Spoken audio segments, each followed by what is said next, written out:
This show is sponsored by Horizon HVAC, who you can count on for all of your heating and cooling needs. Also by CES Construction, who specializes in bathroom and kitchen remodels. Today, we sit down with Lynn Palin, owner of Face la Vie. You can catch her on season 6 and 10 of the hit show Beta Blocks on Amazon. Lynn is also the winner of Rhode Island Miss Petite 2024. We have a special announcement towards the end of the show, so stay tuned and enjoy the episode. Lynn Palin, welcome to the Mindset Radio Podcast. How you doing? Great. Thanks for having me. Absolutely. We were supposed to do this, I think, last week, and you had a little bit of an issue. Yeah, I was hit by a drunk driver head on. No lights. Easter Sunday. That was fun. What happened? 1:30 in the morning. I was coming home from work. You know, I work a lot. And then 295, wrong way, driving an F-250, no lights on. And by the grace of God, I saw kind of like a little beam of light, and it reflected off the fact that he had a tow hitch. And I took the car, and typically your reaction would be to swerve to the right. But because I drive like left-handed, I swerved to the left, and that's what saved my life. Wow. Yeah. So if you would have drove to the right, you would have hit... He would have hit me dead on. He would have hit you dead on? I would have been either dead or a paraplegic. Wow. Yeah. And were you in the hospital all night? Yes. Yeah. Yeah. Yeah, it's tough, man. There's driving now is I do it. I catch myself do it all the time. Sheena gives me shit nonstop. I'm on the phone texting, and it's a habit that I've developed that I'm trying to get rid of, but it's not, everybody's driving with their head down. If you look over to the left or the right, people are driving with their phones, and it's a scary thing because there's a lot of people that are going to get hurt from that situation. And it's tough. It's tough not to be on my phone. It's tough. It was such a wake up call. Like in that instant, I was so glad that I was reactive and I was alert and I wasn't a distracted driver. And just for that simple fact, I'm like, I won't fiddle around with anything anymore. I won't plug in my phone. I'll just leave everything the way it needs to be. Yeah. A lot of the newer vehicles, I believe they have a safety feature to where you can't even be on your phone while you're driving. I think they all should be like that. Yeah. I'm looking forward to self-driving cars, to be honest with you, because I absolutely hate driving. I need a driver. People are terrible at driving, just terrible. Here in Rhode Island too, the roads are a mess. You know, everything's a one-way disaster. So and every time you turn around, you're like, oh, there's a detour. Like, you know, sucks. 146 is a mess all the time right now, but it's 195. I hate going. We have a job going on in Riverside right now, and I got to cross that bridge twice a day. It's not fun. It's so cliche, but I kept like hearing my family's voiceover, like, it's not you have to worry about, it's everybody else on the road. It is. When I had a motorcycle, that's what everybody told me, and it's true. You got to watch out for everybody else. Or like when you'll leave somewhere and they'll be like, be safe. I'm like, I'm safe. Leave me alone. And then now I'm like, I really appreciate when people are like, be safe. I'm like, oh my goodness, you care. Thank you. You know, it's well, if you see a Chevy truck, it's me, and I'm probably texting. So watch out. Watch out. Yeah, watch out. So where were you born, Lynn? Woonsocket, Rhode Island. You were born in Woonsocket? I was born in Landmark Hospital. No kidding. Yeah, believe it or not. And you went through grade school all the way through. All the way through. Yep. No kidding. So you went to Woonsocket Middle School, then Woonsocket High School. Yep. And then I went to Bryant, and then I went to Rob Roy Academy. Mm-hmm. My grandfather always told me he was an electrician, and he was very high up in General Electric. And he was like, there's one thing you do aside from college is that you get yourself a trade because you want a skill. You want to have skill in your life. Nobody can take that away from you. And it was amazing information. What skill did you get? What trade did you go for? So I ended up getting an aesthetics license and a medical aesthetics license. And that was back in 2006. My license is so old that it's like just a few numbers. And it's valid? It stays valid? You have to keep renewing it? I have to renew it. I have to go for continuing education, 2 to 3 classes a year. And then obviously there are a lot of different techniques in the aesthetics industry that, eyelash extensions and permanent makeup and lip blushing and all these crazy techniques now that you want to be a part of if you want to stay relevant in your industry. You want to stay competitive. It's a huge business. What is one of the most profitable aspects of that business? Eyelash extensions. Really? Eyelash extensions all day.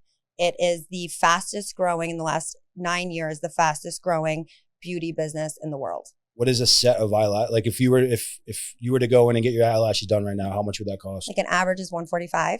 What does it cost them to make those eyelashes?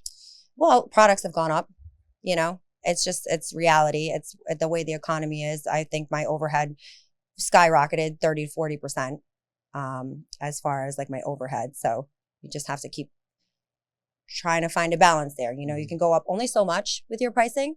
so you don't lose all of your clientele, but you still have to go up in order to make your overhead. Did you have to adjust with this recent climb in prices and rent and all that stuff? I mean, I'm sure your rent was raised. Yep, all the time. So you're constantly going up in price. Does that affect your sales?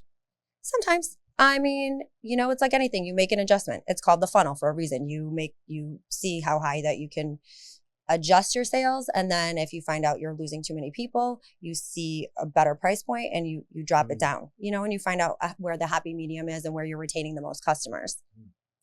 So you're big into numbers. It seems like you're really in tune with the P&L and numbers as far as what you're making as a profit.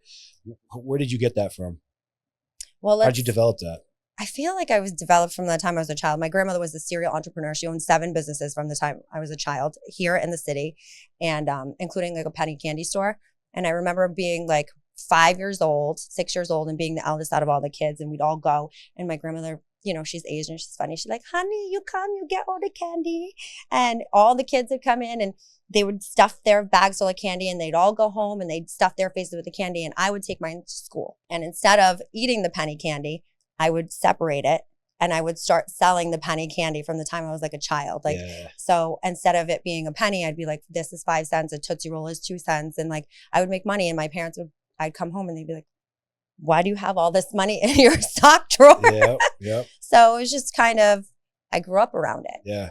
So was there a moment that you knew after that, or as you started getting older, that like you knew you wanted to be an entrepreneur, kind of working for yourself, making your own hours, making your own businesses? Because you have a lot of stuff going on. There was a defining moment in my life. I was 7 years old, and I always tell this story. Mrs. Lynch, we had a little project, and we had to figure out like what we wanted to be, and we had to write a paragraph. And we had to dress up like what we wanted to be as when we were older. I wanted to be 3 things: a princess, a ballerina, and a businessman. And they were like, well, you can't be a businessman. You're a girl. And I was like, no, I'm going to be a businessman. And so I convinced my parents to send me to school in a suit with a little mustache. And my mom's like, you look like Mr. Peanut, but whatever. And I couldn't get anybody to tell me why I needed to be a businessman and not a businesswoman. And finally, the teacher asked me, excuse me, but you're a girl. You could be a businesswoman. I'm like, no, but I want to be a businessman. And she's like, well, why do you want to be a businessman? And I go, well, businessmen make more money. And I was 7 years old with that realization. And then as I got older, I was like, well, kind of stuck with me. And so it propelled me to forge this life of entrepreneurship and women in business and women in leadership and women empowerment. And like, why is it that businessmen make more money? And what is it about them that makes more money or seems to be more valuable? And I wanted to level the playing field, and here I am. So yeah. How did you do in school? I was a very studious student. Yeah, it's funny. I talked to a lot of entrepreneurs, and one thing that we all have going on is we weren't great in school. We got into a lot of trouble. I mean, I did anyway. I got into a lot of trouble. I was boisterous. I couldn't sit still. I didn't love rules, so I was always kind of just all over the place trying to do my own thing, and it wasn't a great fit. Just school wasn't a great fit for me. I always was outside the box. There was actually a story in elementary school. They duct taped a box on the floor, and I shit you not, I had to stay in that box all day long. And they made me a pillow that had like a felt exterior to it. And I liked the feeling of it. They treated me like an animal, seriously. And I had to stay in that box all day long because if I were to leave that box, I would disrupt the class. I couldn't go out for recess. This was for 3 years. So like there was times where like I hear this story with a lot of people who are very successful that they just didn't integrate to the rules well. Was that something that you can relate to? So I was an excellent student and I was great at following the rules, but I always found the loophole. Yeah. Like I was really good at finding loopholes. Yep. Still to this day. Yeah. So what was your first interest in business? Like what was the first thing that you were like, I'm going to take a run at this as far as business or making money of any kind, of being, independent? So I moved to New York. I was like 21, 22 years old, and I was an executive. And I was working for a corporate company, and then I worked for multiple corporate companies. And I decided that, I could probably just do this on my own. And I decided to leave the company, and they offered me What was the salary. company? You don't have to say, but what were you doing? So I was a business consultant. Yep. And well, first I started off in the fashion industry, and I was an executive for a fashion company, and then I left them. Then I ended up as a consultant, and I was working for a very corporate place, and I just didn't have a life of my own. I was sleeping at a hotel across the street because New York is very complicated, and I had a very high profile job. And I just was tired and I wanted like some normal life. So I decided that I wanted to leave. But when I wanted to leave, they didn't want me to leave. So they offered me a position to be a liaison and contractually like separate a little bit from them. And then I was like, well, if I'm going to do this, I might as well just do it on my own. And so I started consulting in New York, and I did that for about 6.5 years. And then. So you would a business consultant? Yes. So you would pretty much help businesses that were struggling or businesses that were Either looking or. to get off the ground? Either or. What's your strong point in that? Like if I wanted to start an ice cream shop, like what would the steps be if you came in the door and helped me start an ice cream shop? Like what's your routine on that? So it's kind of an individualized plan per person. Yeah. But first of all, you have to be able to sustain that small business on your own for a certain amount of time. So if you don't kind of have like a nest egg or a plan to have a nest egg for X amount of time living without that income, then you're not ready to have business, period. So I start with that. That's the basic one question. And number two is just be lean about whatever you're doing. You don't need to have 150 flavors, have the 10 best flavors and then start from there. Lean product is the way to go because you want to keep your overhead small. And that's how I suggest anybody do their business. It's how I started my business. How did you, were you successful in that, doing it on your own? Did you have a lot of clients? Very. Yeah. In New York? Yes. How long were you in New York for? I was in New York for 10.5 years. Oh, wow. Yeah. I didn't know that. Yeah. No kidding. What part? Manhattan. And then I had a house in Jersey. Did you like it? I loved it. Yeah. I loved it. But I came back because my brother and his girlfriend, as a lot of people know, they got pregnant and they were unable to be responsible for the child. And so I took the responsibility on of fostering him at first. And then as the time developed, I realized it was going to be a more permanent situation. So I ended up moving my life back here. And I left my business, my house, my fiance at that point, and I started from scratch. Yeah, that's tough. It's tough when you have goals and you have dreams and they have to be put on hold for other things that are out of your control. I've had to deal with that a couple of times, but nothing to that magnitude of actually having to pick up and leave another state to come home and because it sounds like you had a lot going on out there. And if you, would you have stayed if it was an option? If that didn't happen, would you still be in New York? For sure. Yeah. For sure. But I have opportunity there too. And I bring business back there. And so it worked out for the best. And I have such a fulfilled life because I have a purpose and somebody to live with and live for and somebody to mentor and raise and do right by. So, that's probably the most fulfilling thing that I could ever ask for. And it's such a blessing. Going back to high school and like when you first started in business, was it tough to get around the fact that you were a woman? And I don't mean that in any disrespect, but like I know that there is a stigma with women in business and they tend to not be taken seriously in some aspects. Can you talk about some of the trials and tribulations that you had to get through in order to get to where you are? Absolutely. I always knew especially looking young and being petite and, kind of looking like, almost like Valley Girl in some ways. You're a pretty girl. You're in business and that's kind of what I'm getting at. I'm going to walk into and they're going to ask me if I want to be there to be their receptionist, not necessarily like see my actual resume. So I always found the best approach was just to find whoever was in charge and be like, this is what I can do for you. And go from there. So. Were they did they take on your ideas? Did they listen to you and take you serious as far as like your ideas when you came into these businesses? Or were like you said, did they always have another angle? I would say the successful people listen to me. Yeah, that's good. That's good. And then everybody else, I'm like, okay, whatever. But they always come back. People always come back.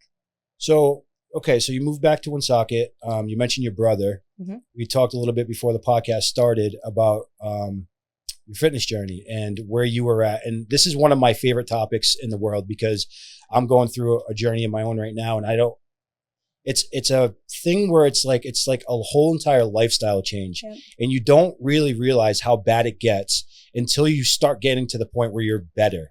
And like you look back and you're like, holy shit, I can't believe how bad it actually got. Ash, can you go to her Instagram? I want to show this before and after picture, and I want to hit on this a little bit. So on the left there, what year was that? That was 2022 or 2022. That was August of 2022. And on the right, how long did it take you to get from that on the left to on the right there? So that's about a year difference. So that's nationals, but that was in between those two photos. I was a 6-time gold medalist and national champion in between those two things. And it took me about 3.5 months to get to where I needed to be. In bodybuilding? In bodybuilding, No kidding. What made you get into that? So ironically, I was going on television to do an entrepreneurial reality TV show. And I was like, you know what? I want to feel better about myself. I had gotten to a position where, I wasn't really taking care of myself as much. And I just wanted to feel good. I wanted to feel good on camera and I wanted to feel like myself again.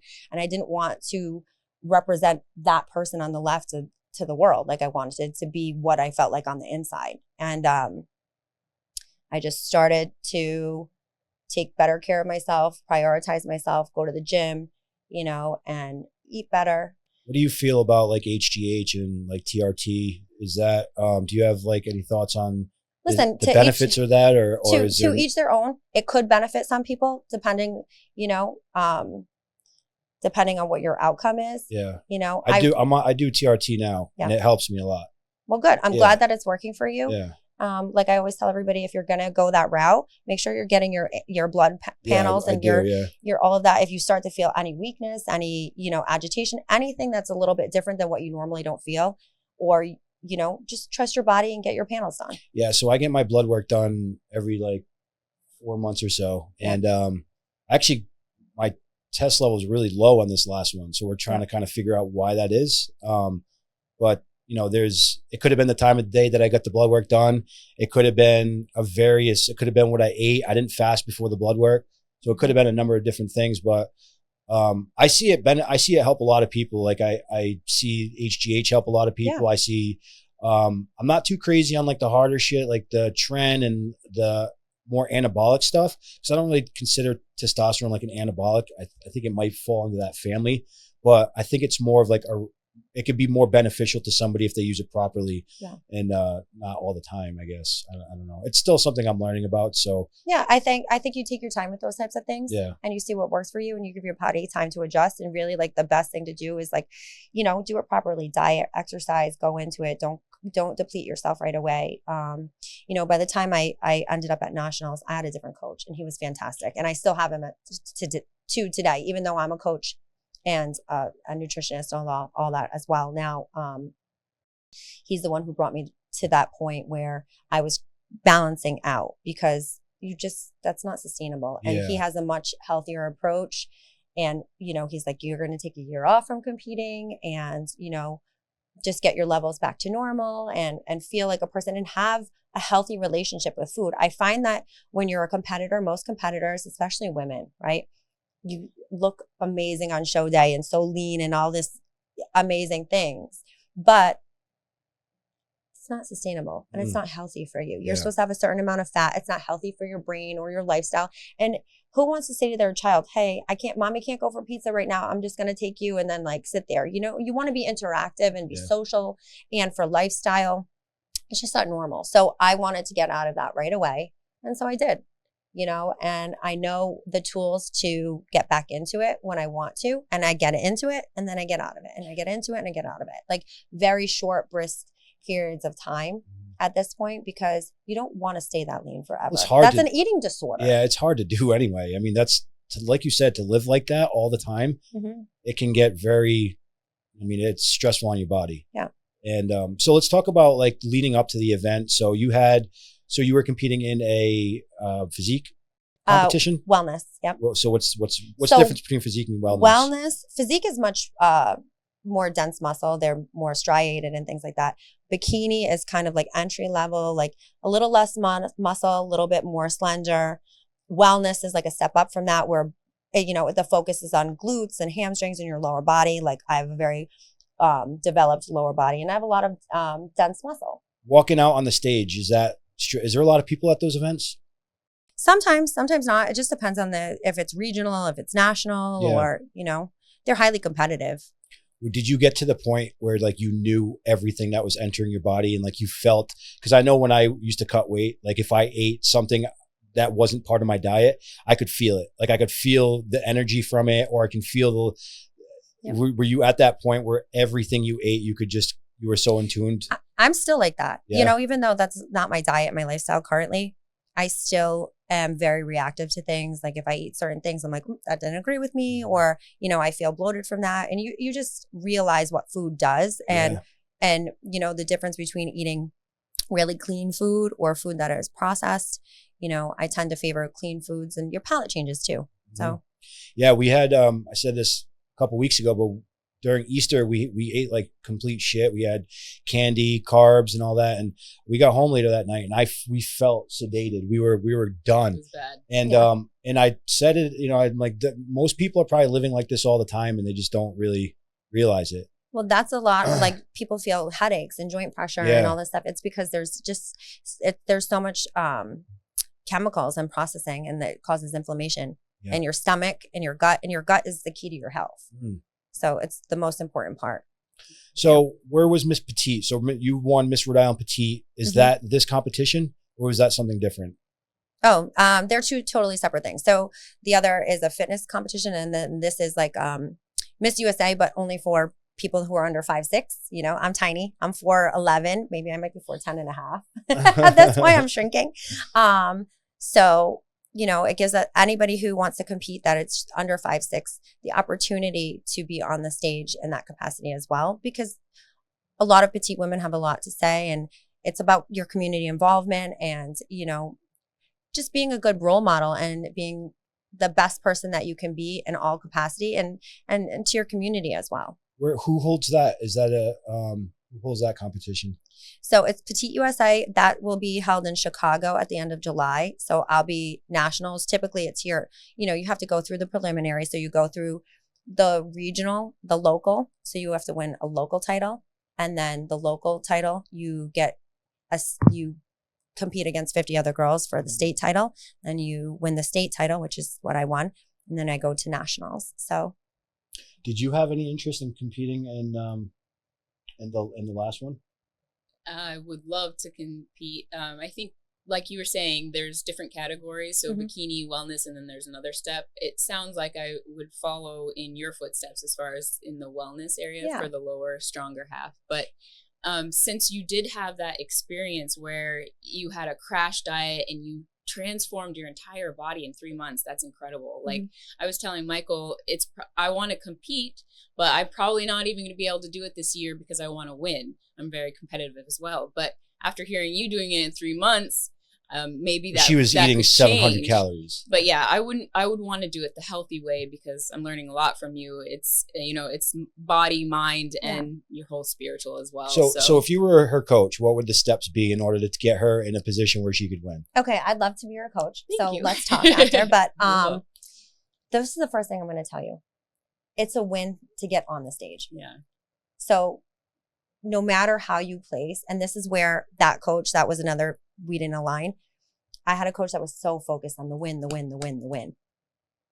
It's not about that. Yeah. You never know who's going to show up at these competitions. You never know who's going to beat you, you know? And as long as you know that you didn't cheat on your diet, you did your best, you were the strongest, you did you're the most amount of work. When you get on that stage, it's your time to have fun. Yeah. And that's a win. And so you might take second or third or fifth or not at all in that show. And the next time you win. And each time, as long as you look at your photos and you're progressing and you're getting a little bit better, you know a little bit more about your body, and you know you're working on the things that you need to work on, it's a win. Yeah. So, absolutely. You know, I think it's good to be strategic and be competitive, but not to worry about the win. Just worry about your daily successes every day. And if you worry about that, you're most likely going to win anyway. Are you into like cold plunging, saunas, and do you have like a routine? I own a spa. Do you have a cold plunge? I don't have a cold plunge. I don't have a cold plunge. I do have a sauna. You know what I want to do? Yeah. I want to get a brick and mortar, get red light therapy, a cold plunge, sauna, and blood work, and do a circuit. First come in the door, you get your blood work, find out what your deficiencies are. We replenish those deficiencies, get you in a cold plunge, circuit, red light therapy, and sauna. and have some weights there with a treadmill and just do a daily circuit, because I think that could transform people in a way that they don't even realize could happen in such a short amount of time if those few things are done. I remember when I first got back into shape, like I was kind of amazed at how quick it started happening and how quick I started feeling better. And that first step of actually doing it is one of the hardest things. And that's the benefit of being like having a coach or being a coach, is being able to help people through that stuff. Yeah. The fitness industry, I think it's just because I'm involved in it, but I have such a passion for that kind of stuff. And I think it could be, it's also, you can't put a price on health. Yeah. Wellness-based coaching. Yeah. I feel like that's really like where I'm at. And I learned that, like I have such Eddie Cruz. He's amazing. He taught me everything I know as far as like coaching and nutrition and really just refocusing my mindset. And, I had another posing coach, Nectaria, and she was amazing too. And between those two coaches, they really brought me back down to what it was about and the wellness aspect of it and longevity, like longevity for yourself, longevity in the sport, like what's healthy, what's a healthy mindset, not to worry about other people. And all those negative things. So like, I really went from a negative space with it to a very positive space with it. And, that's the difference between having negative people around you and positive people around you. That's big. Yeah. That's big. It's, surrounding yourself with the right people is one of the biggest things that I've learned in my life that is probably the most impactful. Yeah. And I hope that for all competitors, even the person I was talking about, like how she attacked me and, messaged me and all of this stuff. Like, I wish her well. Like I'm actually watching her progress because, I like to keep up with everything. And I'm proud of her from a distance. I'm like, wow, like you put on muscle, you're looking good. You're doing good. And, I wish the best for anybody, like I said, like who wants to better themselves. So it was never about that. I just don't like being personally attacked and being put in the middle of something. And that wasn't fair because that took away from not only my experience and the love that I have for the sport, but also for her. Yeah, the heat of the moment, like I said, in competition, shit can get wild, and yeah, I'm sure it'll be fine. But let's talk about your spa a little bit. Do you have a website for that? Can we see it? Absolutely. What's so it's facelavie.com. Oh, it's that one actually we have pulled up. There we go. Yeah. Yep. Let's look at some images. So what's the main focus there? What do you guys specialize in? Luxury skincare. So I love facial skincare, health, wellness, all of that stuff. It's really important. Like everybody thinks that, it's all about makeup or, permanent makeup and these things. And those are great add-ons. But if you don't have a great base and you're not taking care of yourself and you're taking care of your skin, those things are going to be, very quick fixes. There's steps to it. There's steps that you have to go through in order to get that last result. So I totally agree with that. So do you have any pictures? I want to see the interior. Ash, see if there's like a gallery or something. I don't have any pictures on here of my site. I kind of keep it very menu based only because I want people. So when you give people in business, and I tell everybody this, if you're watching, if you're trying to build a business, and that's another thing, we go back to being lean. So how I always set up business in long run. So if you're building a business, like anything, you want to create a menu. So what's going to be on your menu? And you want to streamline those options. You want to give people 3 to 5 options, maybe 7. It depends on the thing, but 3 to 5 is usually pretty good. Then you do add-ons for those items. Because if you give somebody an overwhelming amount of options, what are they doing? They're scrolling, they're going back and forth. And it just becomes, you get anxiety over it. Rather than just be like, oh, okay, this option seems best for me. Let me add this. It's like going to a restaurant with like a huge menu and like you just don't, it's too much sometimes. And like, that's why Kay's has been so successful over the years, is because they have freaking 4 things on the menu. Yep. And how long have they been around? It's probably the most successful restaurant in Woonsocket that's, ever. But you're right. Giving them an option of only a few things. And it also helps your business, I'm sure, because you don't have to order all these different things on inventory, right? You don't have to have all this different stuff. You kind of hone in on a few certain things that you actually enjoy to do. Well, that's true too with my skincare line. So I developed my own skincare line, and it goes along with my business. And what's the name of that? It's Face la Vie skincare line, and each one is like hashtags. So like, my face wash is prep, and then my scrub is polish, and so I developed it because I did work in corporate business at one point, and I didn't like how they retailed product. what they would do is they would give you professional grade product in the facial, and then they would retail like less concentrated products. So I wanted to offer my clientele professional grade product so they could maintain the results at home, because it's great if you get a facial and you feel good for like 2 days, but how are you maintaining that? Yeah. You know, my best advertisement is just from people walking on the street. They're walking billboards. Oh, your skin looks great. I feel great. They talk about it. They're, you know, and so I wanted that same result for people at home. This is it right here, right? Your skincare? So yes, this is me on television on a reality TV show with my skincare line and my business. So that's your shop. Mm-hmm. That's one of the rooms. I'm just.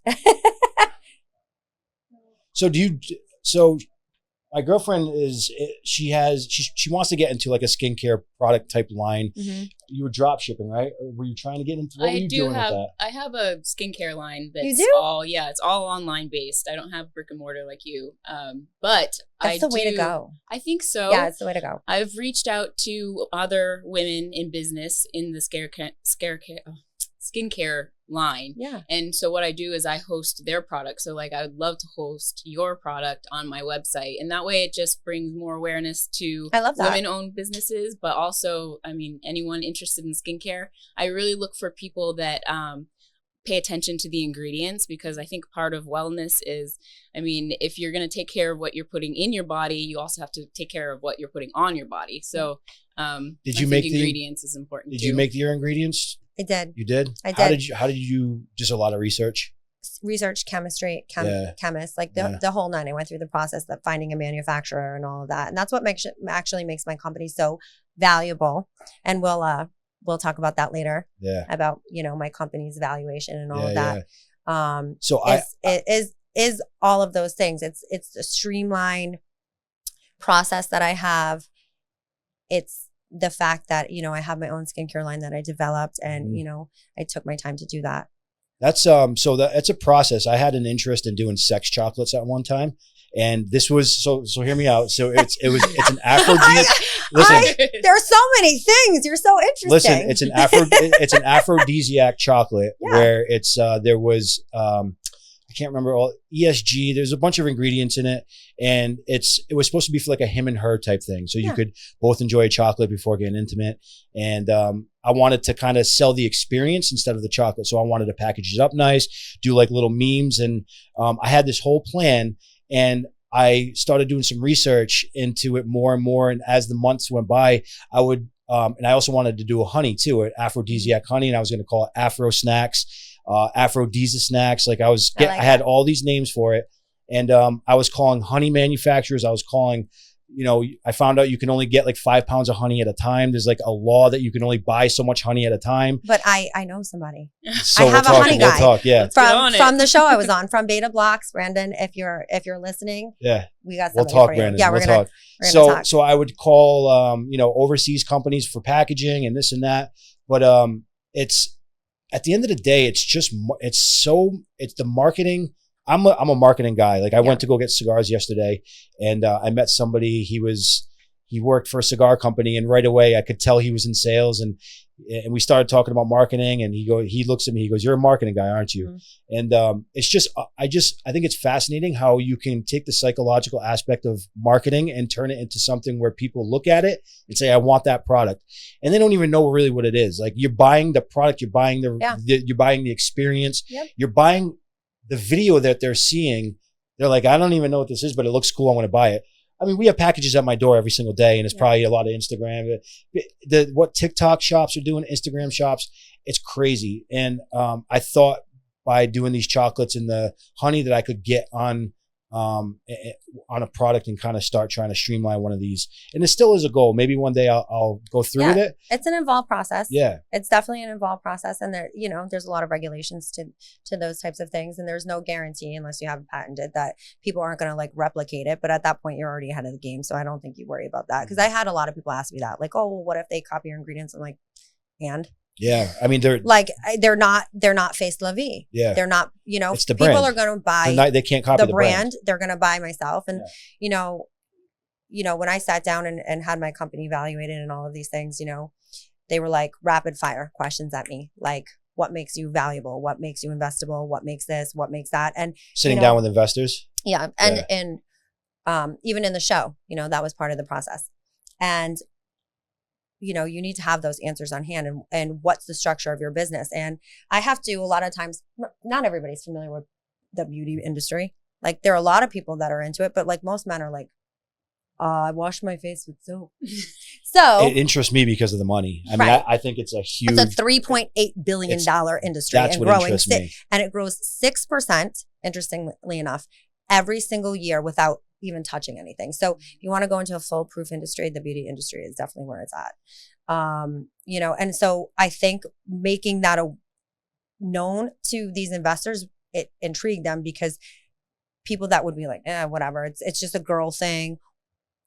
It sparked their interest. So we go back again to like, I'm a numbers person. So everybody understands numbers. That's simple math. And most people don't. Yeah. A lot of people don't. Yeah, but everybody understands, like 6% interest rates and, growth and, they hear that and they, they're like, how do we get that? Yeah. So let's talk about the show. How did you get on this show? I'm very interested in this whole process and how it started. So I believe to the date, 270,000 people tried to get onto this, get on in the show, which is one of the highest amount of applicants in all of reality television to get onto the show.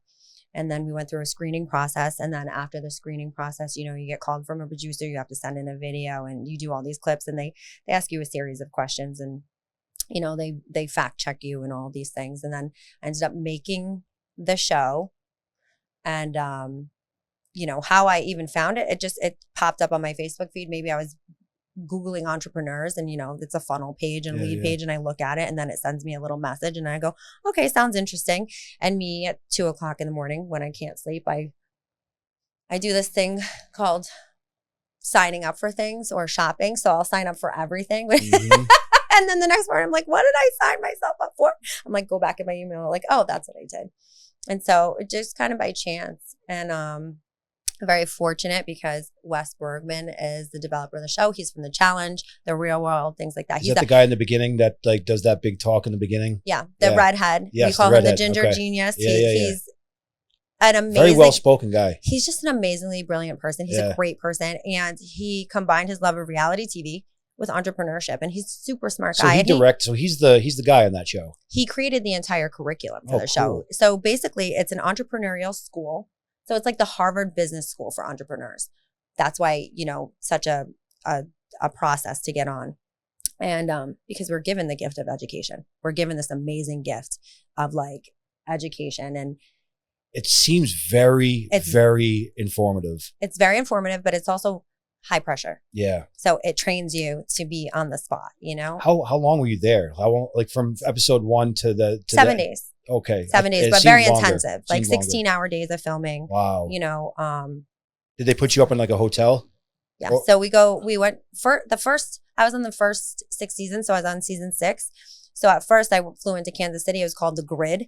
And so there was 4 places and then we go to school in the pods and there's a shared workspace. And then the operation grew so much. They now host it in the casino in Oklahoma City. So, wow, in Oklahoma. So you did season 6. Mm-hmm. What were your 2 businesses for season 6? Or was it just one? I just went back for Face la Vie. Yep. For season 1. And then season 10, I went back, obviously Face la Vie. I wanted to continue my success with that. But also I am a mentor and a coach and I have a business called Sexy Mother Hustler. Yeah, I want to talk about that. That's interesting. It's kind of like my moniker, right? It's a little bit of everything and a little bit of everything that I do. And so successorize. Nice. So that's kind of been a little bit on the back burner since the show, only because I was approached actually at nationals when I won by a gentleman and he came up to me and he's like, hey, do you want to sponsor? And I was like, nobody says no to sponsorship. Nobody says no to money. I don't care. And so I was like, okay, let's talk. But I want to know who you are. I want to know about your company, what I'm representing.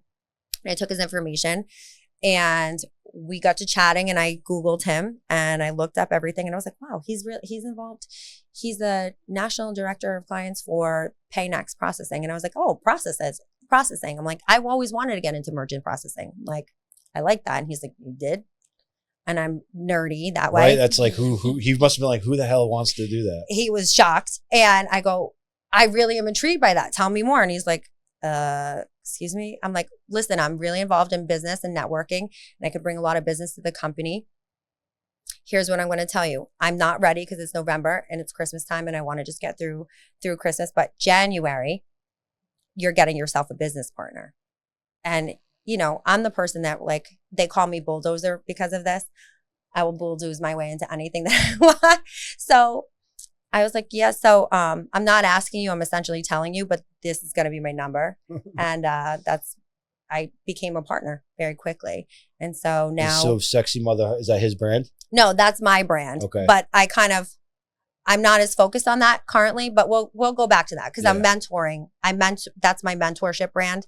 But currently I'm not mentoring as many people because I took on a whole other company with this other person, with the payment processing company. And so I specialize in special accounts. So I'm a special accounts executive for this company. So there's like me and 2 other people and we close $10 million accounts and more. So how can you help the average person listening to this right now? So with PayNext payment processing, essentially we offer businesses 0% payment processing. Ooh. We just did that today. We just signed up with who? PayPal. Oh no, we gotta get you out of there. Well, yeah, we'll talk. Yeah, we're gonna get you out of there. Well, we'll talk about it right now. What's the whole process? Okay, so 0% payment processing. Obviously, this is so low risk. So this if is I low send risk. invoices to somebody, this is what we're talking about, right? Yeah, we have all the tech on the back end of that kind of thing. I'm not the tech person. Yeah, that's the one. But there's thing. an app or there's something I can send them. Oh yeah, we have all those programs. We have all that software. But essentially, instead of as a small business owner or a business owner, even a big business owner, high risk, low risk, you don't pay your payment processing. So there's 0% fee. So the average. How do you guys make your money? The customer. So it's pennies on the dollar for the customer. Most people, that's included anyway. And, you know, you have to be comfortable with that. But most people are comfortable. But as far as small business, it helps small business because you're retaining all of that money that you'd be putting out, and it keeps you from getting loans or any of those things. So it's really helpful. That's a common thing though. Like it's a very common thing. When you go to purchase something, it's usually you have to pay a processing fee. Like I know when I pay something, it's happened to me a lot. Like you have to pay $1,500 plus a processing fee. And people get very scared by that. Like business owners are always like, oh, well, I'm scared. And I break it down to them. I'm like, listen, it's really not scary because it's pennies on the dollar for you. Number one, if a perfect person likes your product, they're going to buy it anyway. And number 3, like, here's the deal. Everybody gets cash back on their credit card, their debit card. So essentially nobody's paying for it in the long run. So this is the business that you started with the general. Did you guys start this together? No. Or he had it? They had this company. Another person has been in this industry for 16 years, like pioneered the industry. They developed like high risk business, low risk business processing, and he's a partner, and now I'm his partner. So I was very fortunate to fall into kind of that. Just it, like I told you, the burnt toast theory. Everything brought me to the point that I'm at, right? And I saw an opportunity and I seized it. I said, listen, I want to be involved in this. Who doesn't want mailbox money? Like. Yeah. Mailbox money, it's residual income. Every time I close an account, properties, stuff like that. Every time I close an account. So here's the thing: real estate is sexy. Payment processing is sexier, and I'm going to tell you why. You do a real estate deal, and it's done. You get paid, and that's once. You do payment processing, and the money is yours for the life of that account. As long as the business is alive. Yeah. Yeah. Yep. And the busier they are, the busier you are. And especially like I love the high risk business. So I do a lot of business in the cannabis industries. Yeah. And in, you know, in different types of club industries and that type of thing because it's high risk. High risk is high reward. Yeah. You know? Well, what were you involved in the cannabis industry? Payment processing. So okay. If I do let's throw a number out there. So say I close a deal for a multi-state operated cannabis company, and their average number of sales over the year is $100 million. My company is making 4% on that. I set to make 1% of that 4%. So you're contacting these companies, asking them if they already have a payment processing company they're working with. Well, would you like to jump over with us? My company right now is actually the only ones who can actually process federally. Okay. So we. Oh, really? So so federally. So we're the that's only. why you're. So we're the only ones. That's why you deal with the cannabis companies. Yep. Gotcha. And so we have solutions. Mushrooms are going to be soon too. Yeah. So stay on. We have solutions that nobody else can offer. And what I tell everybody is like, you want me on your account because I fight for your account. I'm always going to make sure you're good. Like, you know, I answer my phone call. It's not like, you know, if you called a Square for payment processing, you're going to call a 1-800 company number and then you're going to wait and you're going to wait. It's a nightmare. It's a nightmare. You know what? You know what happens if something happens?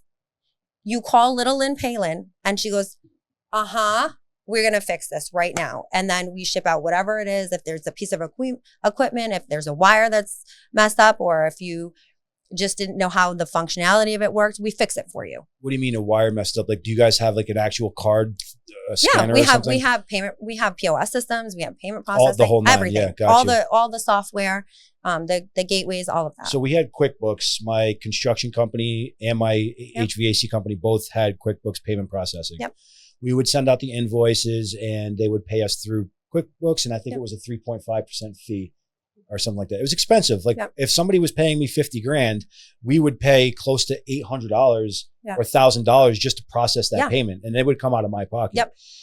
Recently, there was a situation on a job where the job, we got paid for the job up front, but the job, we didn't end up doing it because of an insurance problem or something happened where it didn't need to be done anymore, but we received payment. So we sent them back a partial payment and they requested another payment, which they didn't get in time. So it was like a 30-day late payment on us. So they shut down our account. Yep, that's against red flags. We paid the money, what we owed, which was like $1,200 or something. We paid it. And they said, as long as you pay it, we'll start your service back up again. It took us like 7 days after we paid it.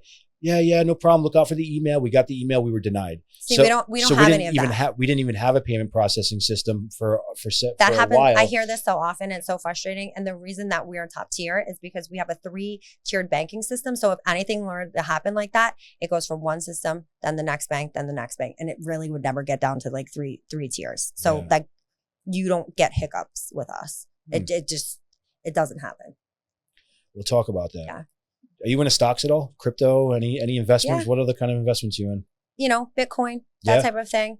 You know, do you watch it a lot, or do you just kind of put money in and leave it? No, I just leave it. Yeah. I'm not do you believe in do you believe in it? Do you know the overall like? Yeah. Oh yeah. I definitely believe in it. You know, it's just, everything is virtual. Yeah. So eventually all money is going to go virtual. Yeah. So I think so too. If you don't believe in that, then I don't know what to tell you. I think they're trying to do that anyway. I think they're trying to get rid of cash and they're getting fees on everything. Like, I love that meme that came out not a meme, but I love that saying that came out a while ago about the $50 bill in the barbershop. You ever seen that? I actually posted that. Did you? I love that. I talk about this a lot, and I work in industries that deal with cash a lot, and I go, the value of a dollar is going to be the value of a dollar. The value of a dollar when you put it in the bank is not always going to be the value of a dollar. It's going to be 80 cents. It's going to be 70 cents, and eventually, it's a way for us to be controlled. And a lot of money controls a lot of the world, and being able to control our money and how it's sourced is huge for the government.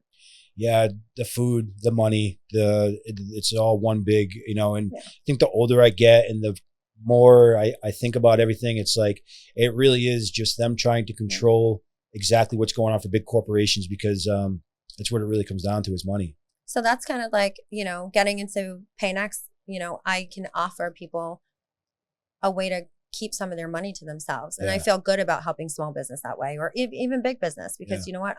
I'm helping people retain that part of their income. So Lynn, I want to get political here for a minute. Yeah. I told myself I wouldn't get political with the show. I'm open. But I don't think I'm going to hold myself to that. I love politics. And I'm just going to speak my mind on what I think is, whatever. I don't really care. You ran for mayor? No, but everybody keeps telling me I should run for mayor. No, just city council. I ran for city council. Okay. But I ran on the platform of small business and, education here. And it was after I moved back from New York and I realized that, you know, we're in a slump here. And we are in the 50th worst state to start small business here in Rhode Island. And Woonsocket, as you know it, is kind of known as the worst of the worst. So, I mean, if I can create a viable luxury business and you know, a desert, I can help anybody with small business. And I wanted to be able to bring that back to the community. Since then, I don't really have so much to do with things politically, but that's also why I'm involved in pageantry, because it gives me that outlet to service my community and help and bring my resources to the community without having to like step on a podium and talk politics. And, you know, people are just very closed-minded politically. So I wanted to kind of end that conversation. And I did have a slightly political talk show right after I was done my candidacy, running for office.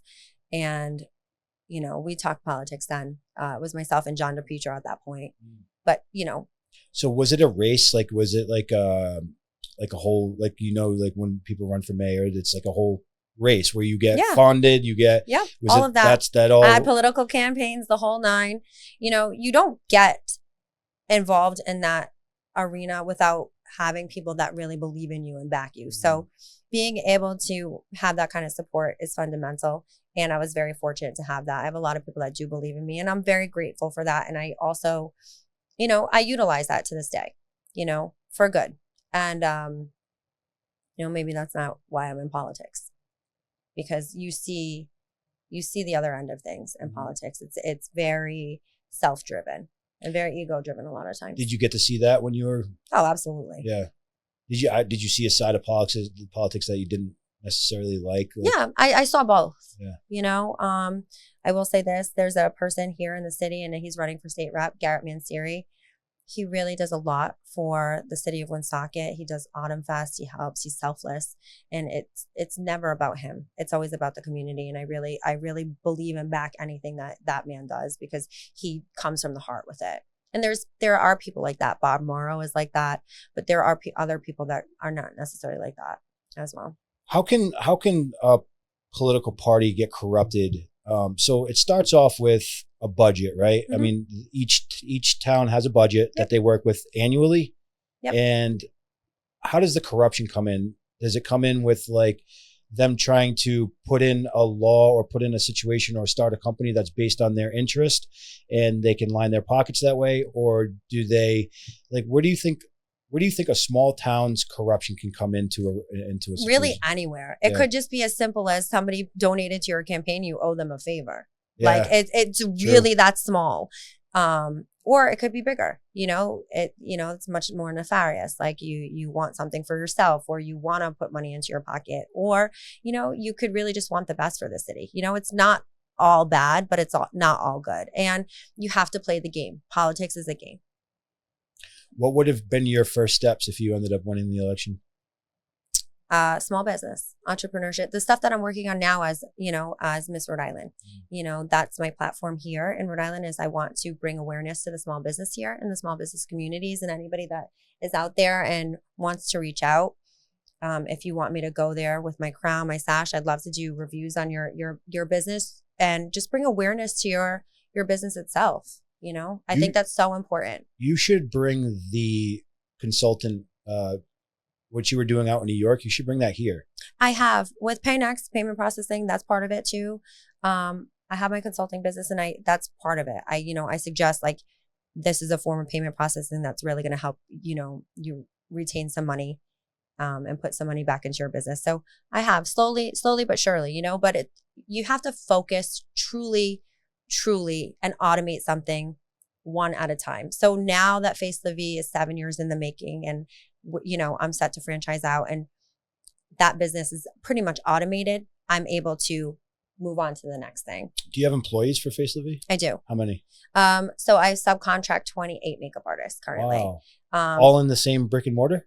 Not in the brick and mortar. Throughout there's 20 makeup artists as some subcontract throughout New England and New York, and, you know, I get them weddings and jobs and gigs, like, and so forth. But people that actually work in the salon, I have 2 main employees, because it's a small place. You know, the business that I my subcontract business is much bigger than my in-house employees. But that's like anything with like brick and mortar, because it's hard. Let's talk about some of the hardships in that first 2 years of business. Did you ever get to the point where those doors almost shut? No, I saw my ROI in 3.5 months. And I was booked out my very first weekend, like overwhelmed. So I was very fortunate. I come from a marketing background, so that helped. And I also have a pretty big following here. So I knew I could bring that here. And I was lucky that way. I've been an authority in my industry for 20 years. You know, I've been an esthetician before people even knew what esthetician was. When I said esthetician, people would be like, so you put people to sleep? I'm like, no, that's an anesthetist. And so, you know, I built that up over a number of years. But it's also too, it's that general knowledge of keeping everything lean, knowing how much you're spending, knowing how much you can live on, knowing how much your business needs to come to bring in order for you to see that return investment. Yeah. What's Rockstar Peach? Oh, so I am a brand ambassador for them. It's a girlfriend of mine who developed she developed a clothing line, and I represent her as a fitness competitor. So I'm fortunate, like that's one of my sponsors, Champion Made Nutrition. So they supply all of my like proteins and my supplements and things like that. She supplies all of my workout gear. So it's those things when you're doing fitness, because fitness is very expensive, that just help take what are they? So it's just a clothing company. Yep, a clothing company. But it's really high quality, really nice stuff. So you're a brand ambassador for them. Yep, and they sponsor me. Okay. So, you know, I make money on their clothes. I make money with them. And that was how I ended up, like I told you, I ended up meeting my business partner, Michael from Pay Next. He asked me if I wanted a sponsor, and I said, sure. And I ended up becoming a business partner with him in the company. That's awesome. Instead. So what's next for Lynn? What do you have in the making? Do you have anything that you want to announce? Do you have what's next? So I get to finally announce it, and you're the first person I get to announce it to. My company won Most Investable on the blocks on season 10. That is amazing. That's awesome. Yeah. So that was a really great achievement, to be recognized by other amazing entrepreneurs, your peers. And so this is season 10 of the blocks. So you won season 10. Yep. That is amazing. I didn't win the actual game itself, but I won what they consider the real world prize. And what I actually wanted was to be the most investable, because that adds to the evaluation of your company. It's what investors actually look at, like who would they put their money into? And, you know, I can't blame them. I'd bank on me every time. How is that going to help you in your, how do you see this benefiting you in the future? Because I can imagine the opportunity that's going to come from it. So, you know, it's going to help me with my Sexy Mother Hustler business as far as becoming a mentor, because everybody wants an investable company. Everybody wants a high evaluation. So, you know, it's all those things. It's that strategy. It's knowing how to franchise a business from the very beginning, like I have, streamline a business from the very beginning.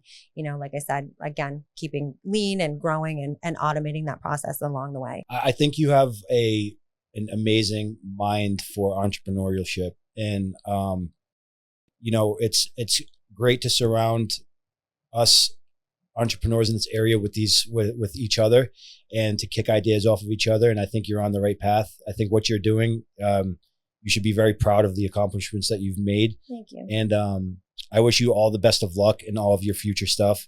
And I enjoy watching you grow. I'll enjoy watching your future projects, because I'm sure you're going to have a lot of them.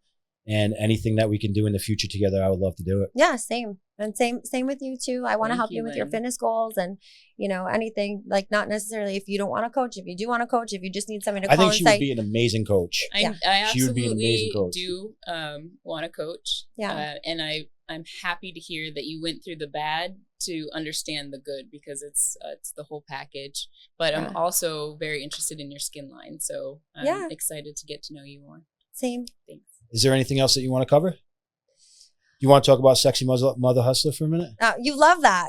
You just love Sexy Mother Hustler. I think it's an awesome name. It's a cool name. It's really fun. Yeah. I mean, it's who I am. It's my persona, right? Like, I feel like because you're a mom, you don't have to let go of the sexy. And like, I'm a hustler. Like, I'm always going to have that spirit. And I feel like that's where we all relate, right? Yes. And it's, we're rare people. hustlers and entrepreneurs, we're very rare people. We're 1%. 1% of people are entrepreneurs, and the 1% of the 1% are successful at it. So it takes a very like sharp mindset. And, you know, as far as like when I work with companies or I mentor with Sexy Mother Hustler, you know, the number one question I ask people if I'm going to take them on as clients and mentor them is, you know, I don't want to know who you are now that you're, you know, growing and successful. I want to know who you were at your worst point. Like, close your eyes. What was your worst point and how'd you get yourself out of it? Yeah. Because that grit is really what makes you investable. I want to know that you could dig yourself out of a hole. Let's, so that's really a strong point, because knowing where people came from to get themselves out of is one of the most amazing things, and that you can hear from somebody, like to hear that climb up. You said it last week on the podcast, like the climb up is the most important part, and to get out of whatever situation you were in order to get to the top of wherever you're at now, is one of the most fascinating things, because it can allow you to show other people that it's possible. I mean, if you really just make the moves and take the steps and just keep moving forward, even if you fail, keep trying to kick that door in, and it'll work. It'll end up working. And people who have gone through grit, I feel, are just a type of person that will never take no for an answer. They'll always think that there's a way out. Well, not even think, they'll always know there's a way out, because there is always a way out of anything. It's going back to that loophole. You got to find the loophole. You got to find that loophole. Yeah. Yeah, you do, because it's a real thing. And I think manifestation is also a real thing. There was something I used to do, and I still do it from time to time. When I get in the sauna, I sit and I close my eyes and I picture exactly what I want in life. I picture where I want to be. I picture what I want to be driving. I picture my family. I picture the house that I'm living in, waking up in the bed that I want to be in, the view that I want to see. And I think about that stuff a lot. And also the businesses I want to own. And slowly they're coming true. They're all starting to happen. And if you just put yourself in that mindset of, I'm going to do this, and you keep telling yourself that this is the person that you are, it'll end up happening. Yep. Visualize your highest self, right? Like emotionally, physically, spiritually. Like, you know, I'm very volunteer based now. Like, I work with a company and an organization called Bags of Hope New England, and we help bring bags to children in foster care. Most children in foster care, they get shuffled from home to home, and they don't have any personal belongings. And they very often happens overnight, and they get told, okay, you're moving. And they just throw whatever personal items they have in the trash bag. And can you imagine being like 8 years old, like with a trash bag, and just, it's heartbreaking. So I've been there. You know, yeah. Not that young, but yeah, I know how that shit is. So, you know, that's part of my journey. And that's like where I'm at in my life now, is like, I've done so many great things for myself, and now I'm able to give back to the community. I'm able to give back to organizations. You know, that's part of my growth, you know, where maybe 5 years ago, 10 years ago, that wouldn't have been in my visual plan. But that is how I visualize my highest self now, is making sure that, like, you know, the world around me is a better place. How I leave the world around me is better. And, you know, being parts of the organization Bags of Hope, and children in foster care and adoption, and just like helping better their life in any way is so important and such a pivotal part of my journey, because, you know, it brings me back to my purpose, and, you know, me being able to adopt Noah and being able to give back to a community that gave me such a beautiful gift. Can we talk about being a mother during this whole journey of being an entrepreneur? How is that something that pushes you to make all these moves and want to be so successful? Is to be, you know, the best example you can be to your kid? Of course. Like, you want to be a role model. You want to be the best. You know, you can't tell your child to do something and you're not the role model for it. You know, we're all human. We all make mistakes. Like, I try to be the best mom that I can be every day, but, you know, we all fall short in some capacity. And, you know, we just communicate that. Like, I talk to my son every day openly about things, and he's my best friend. Like, I wouldn't be where I'm at today without that motivation. And I wouldn't be out, you know, his little face, you know. It's trying to be the best version of yourself for your child is one of the biggest things. a biggest part of why I went through a journey, a fitness journey, and a journey just to be a better person is because my son was going through some stuff, and I wanted to show to him, how you can dig yourself out of things if you really just grind and you put yourself in a position to where you want to accomplish something so bad that you make it happen. And just to show them that, through grit and through all this tribulations that you can really accomplish anything. Having a kid to have look up to you is one of the most, gifting things that I have. And seeing a child, right? And it's like a mirror reflection of you because they pick up habits of yourself. And you said something earlier, you were talking about how you sat in a box and, my son is extremely smart, but because of that too, and he's very willful, he struggles a little bit in school behavior because he doesn't necessarily agree with the way things are done. And I can't say that I blame him because I, as an adult, don't want to be told, well, you have to do it this way. And this is why you've got to do it that way, and I don't necessarily believe in that. So it's kind of trying to find the balance of that. And, watching him watch me and mirror himself after me is quite the. How old is he? He's 8 going to be 9. He has a business currently called Bubble Buddies. Nice. And it's a 4-in-1 traveling bath bar. And he wanted to do this little event with his friends. And he's like, well, my friend is doing this and he's going to sell pictures and I'll sell pictures too. I'm like, you don't like to draw and you don't like to color. Like we got to figure out something else for you to sell that you're going to create. And so he's like, well, you have skincare. We'll just get your skincare and put it back. I'm like, Kimo-san. So he's a little hustler already. Yeah. He's like, that's not how that works. I go, you have to think of something that you like for yourself. He's like, well, I like bubbles. And I was like, okay, let's work off of that. And we slowly developed this product. And so it is bubbles, shampoo, conditioner, and moisturizer in one bar. It's $5.95, and then it comes with another little traveling case. You can customize them, especially like for kids' scents, like little girls.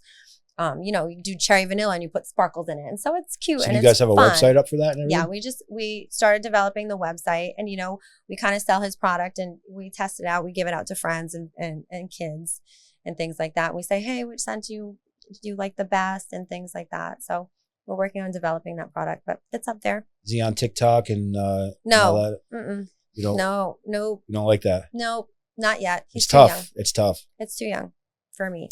Listen, I don't even think there's any age to where they should be on it all the time. I think it's something that's really affecting our children in a way that we don't even understand yet. I think years from now we're going to say that happened because of social media or this, whatever. There's something that's going to come out of this. It's not going to be a good thing. Well, we're seeing it, right? There's a lot more depression in children. Oh yeah. Mm-hmm. Social media is a very tricky place right now. It makes you somebody that you don't feel comfortable with. Like you try to present yourself to people as something that you're not, and trying to live with that every day. Trying to like be someone that you're not every day, to just kind of be the person that you are on social media is something that they're living with and they have to go through. And I don't know, this whole ban on TikTok, I know it's more kind of in another area of what we're talking about, but I don't enjoy my son being out all the time. And I definitely social media is a very powerful tool, and if it's used properly and correctly and responsibly, but it's also a very powerful tool that can break a child, and I truly believe that, because children shouldn't be inundated with comparison. Like, you should just be left to be free and innocent and, enjoy ice cream cones in the park and not have to worry about, what this kid in California is doing with his life. Like, it's sad. Yeah, it's tough. We didn't have that stuff when we were younger, so we can't. It's tough to relate. It's tough to try to think about what it is being a kid with all this technology in their hands. But we got to trust that it's it'll play out for the best, and they make the right decisions. And we got to just help guide them through those decisions. And ultimately, that's what our job is, I guess. That was really good. Is there anything else that you want to cover? Yes. Follow my journey at facelavie.com. Sexy Mother Hustler. Miss Rhode Island Petite. I hope to be Miss Petite USA and represent USA at Universal Petite. And then next year, because I am the national champion for wellness currently, I'll go back into fitness, and I hope to be a world finalist or winner or universal finalist. I have a winner. feeling that you're going to do very well. Yeah. Your mindset is, you have a very strong mindset. And I think when you put your mind to something, you accomplish it. And it's going to be interesting watching your journey. And I'm really looking forward to it, to be honest. Right. And to all the haters, thank you. You've made me a better person. There you go. There you go. Lynn Palin, everybody, thank you so much.